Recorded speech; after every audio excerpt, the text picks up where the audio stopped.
What's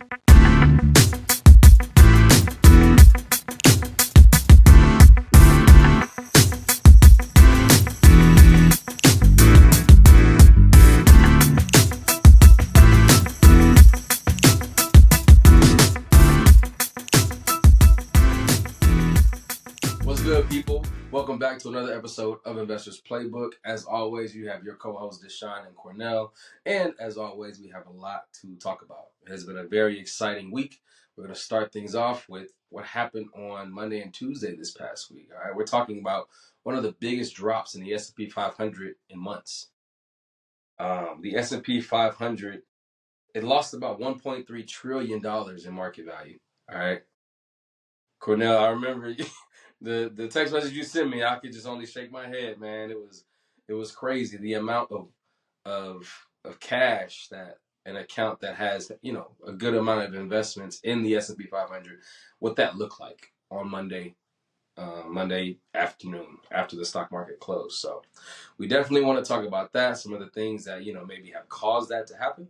We also want to talk about Donald Trump and some of the stuff that he's doing. All right, he's definitely making headwinds as always, right? He stays in the news. He is the president. But more so recently, it has been a lot of talks regarding tariffs, specifically with Canada. So we're going to talk about that and where that's at right now. And then lastly, just to kind of round things out, we want to go ahead and talk about some of the new updates in regards to credit score and how it could potentially affect you. So make sure you stay tuned on some of these new updates that are happening within like the next week when it comes to credit score. And yeah, let's go ahead and get the episode started. Cornell, what we got first for him, man? All right, so first, as you were talking about, man, I feel like these tariffs are causing a lot of uncertainty in the stock market. Of course, for the past month or two, Trump has been putting tariffs in place, rescinding what he was saying, and now people don't know what's going on, right? So we getting into trade wars with Canada, also China, and other people. China's not backing down. Canada seems to be a little more what's the word? Um, Agreeable? No, not agreeable. You're just saying basically, yeah, I guess agreeable would be it, right? They're willing to Compromise. yeah, They're I was gonna they're willing to say compromise compromise. Compromise is the right word. Yeah. for sure. So basically, this whole situation has shed some light for me because I didn't even realize that for a long period of time, Canada has had high tariffs when it comes to dairy and us importing dairy from Canada. So basically, Donald Trump is saying, okay, your tariffs are too high. So what he's doing is he's raising our tariffs in order to combat that. And it's like, hey, if you don't come down on your tariffs that have been long standing, then we're going to increase ours on steel and things like that. And he's saying that we can make our own cars.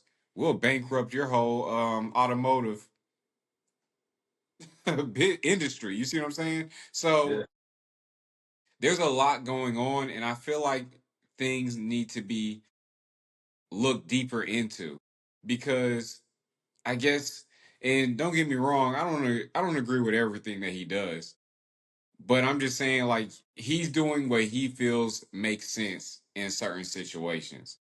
So sometimes you got to look at both sides of things. And I know it's hard, especially for like people that have been, Democratic for their whole life. I've been mainly Democratic also. But sometimes even if it's somebody that you don't like or somebody that you don't agree with a majority of their stances or their morals, if someone says or does something that makes sense, you still got to give them credit. You get what I'm saying? Hmm. So, looking at the tariffs that have already been in place from Canada, at what point do we say, okay, we need to address this? At what point do we do that? Yeah. What are your thoughts?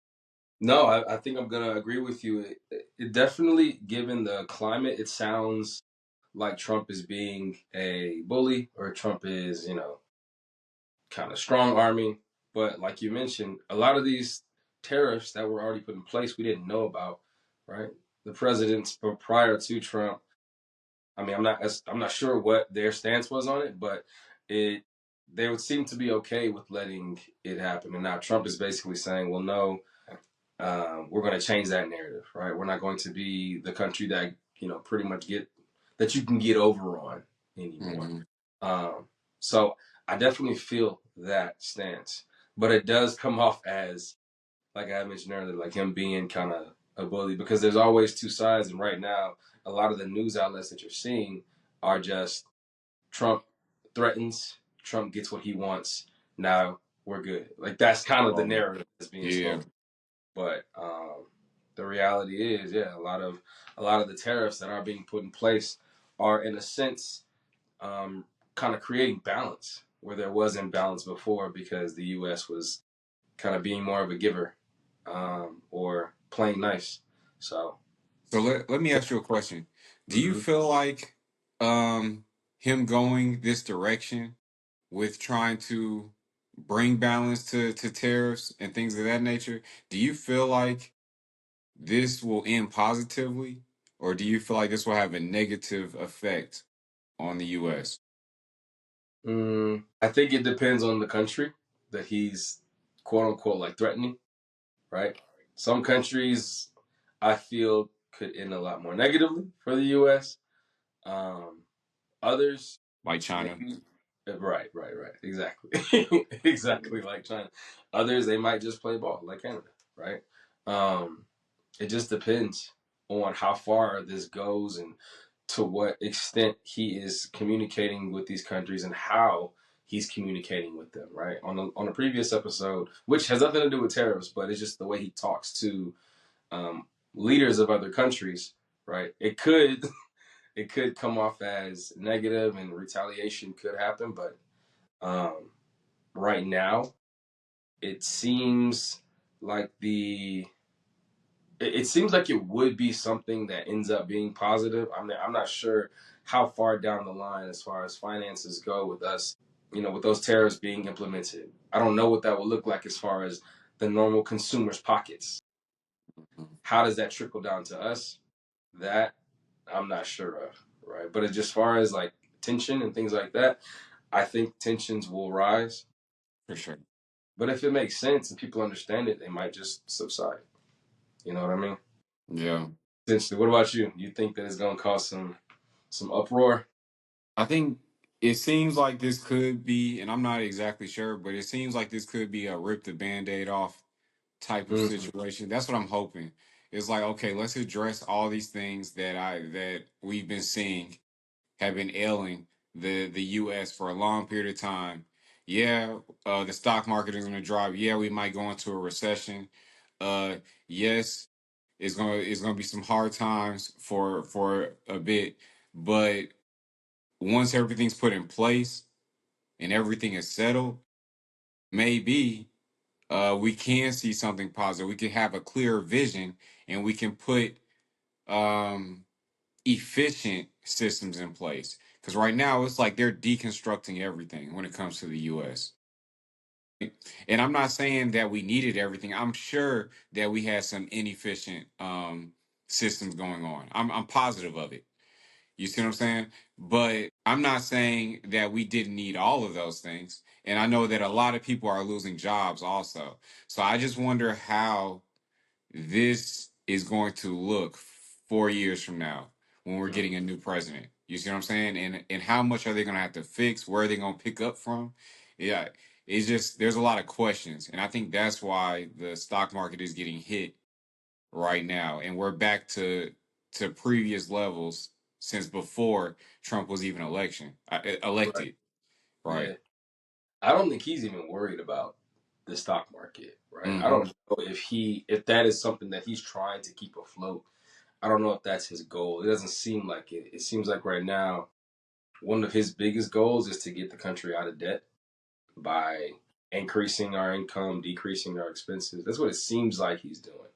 And I don't know if like he is again worried about, oh, the stock market's falling. He's probably like, I don't care about that. I don't, you know what I mean?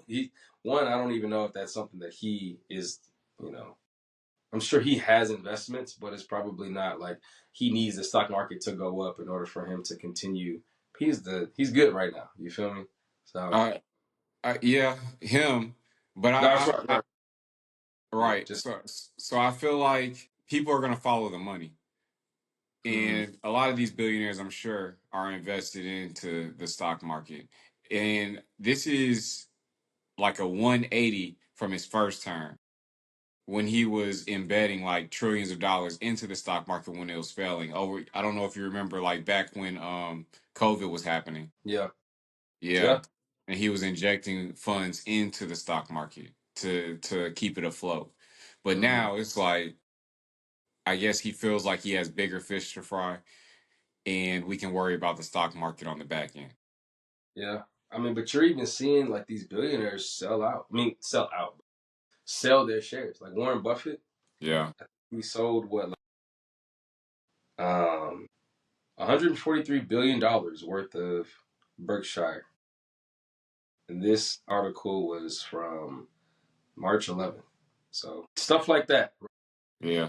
Billionaires are like, actually, we about to put some money in our pockets. We about to take some, like, we're about to hold on to some cash. I feel like people kind of know what's going on. They might be aware of it. Because, I mean, to sell that much of your investment, you know, what's the reason? Mm-hmm. You know what I'm saying? And it's not just him. You know, it's a lot of CEOs doing it too. So you, Exactly.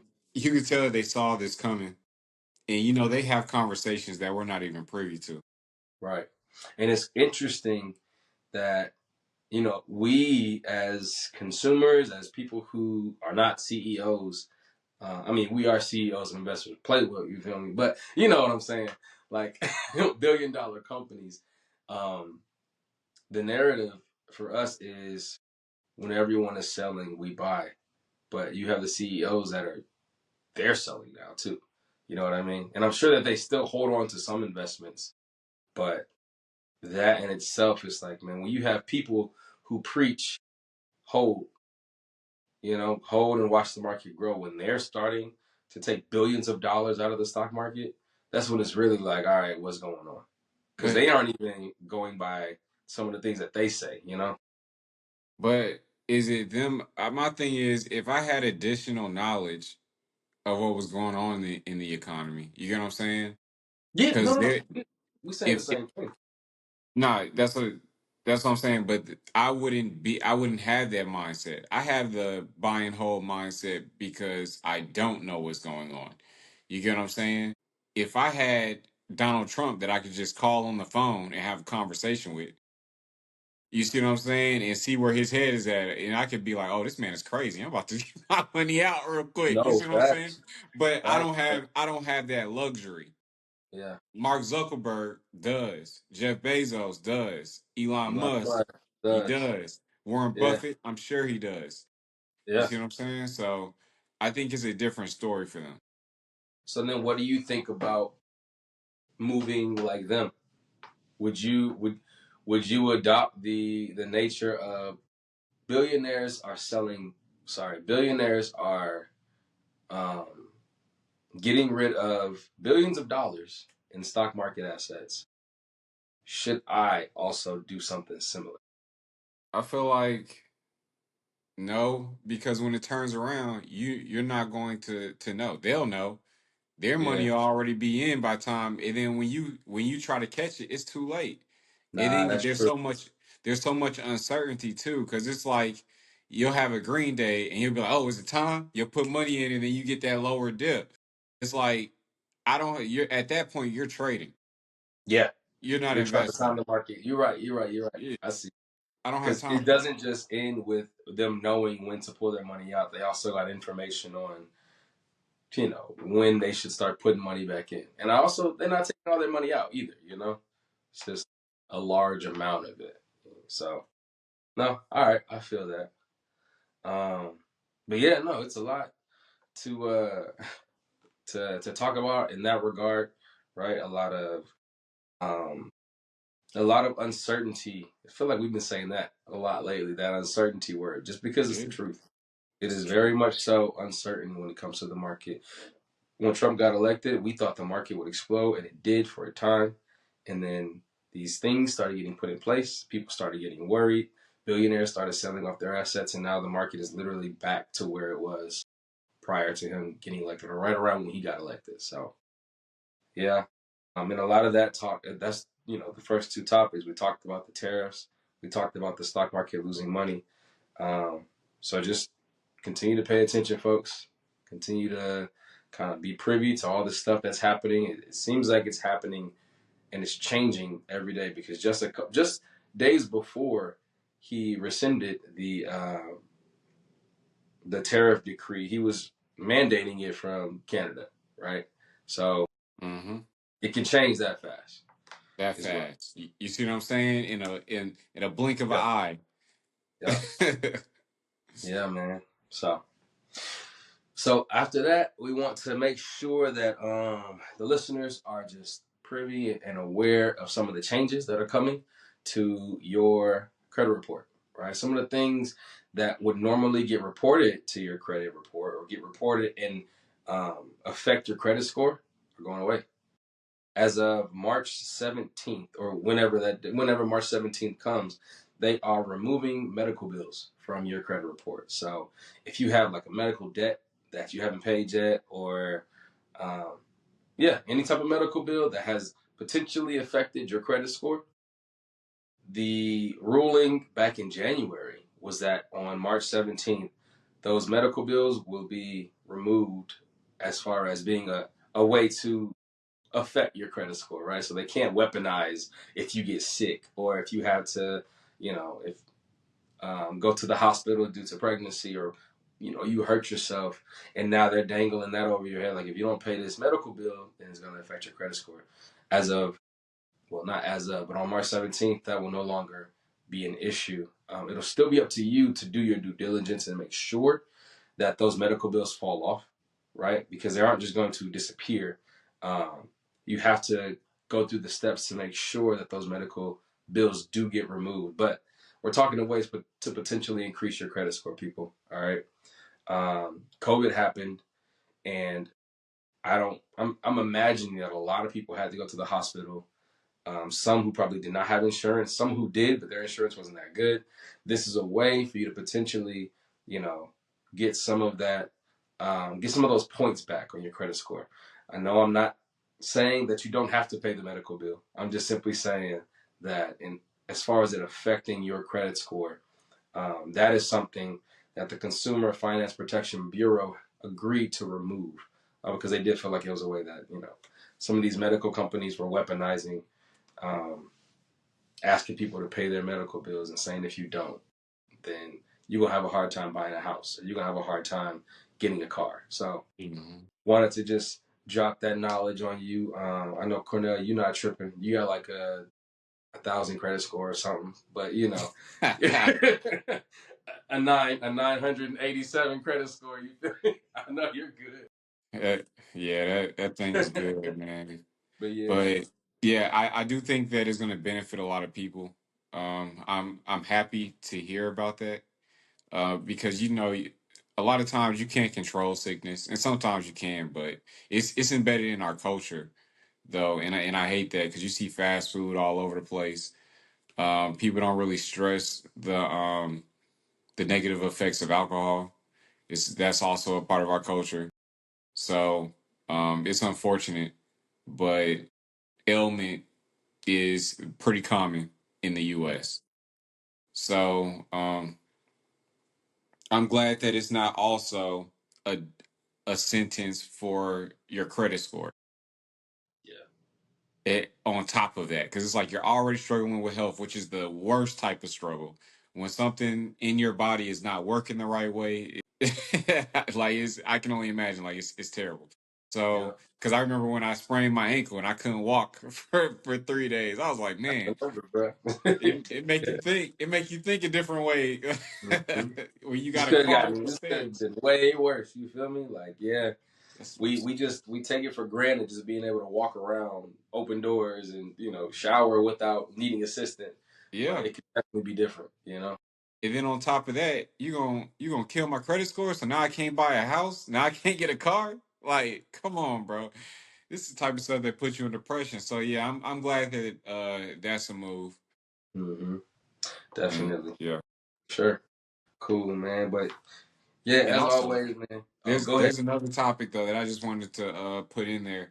Also, Trump is signing an executive order to limit the public service loan forgiveness program.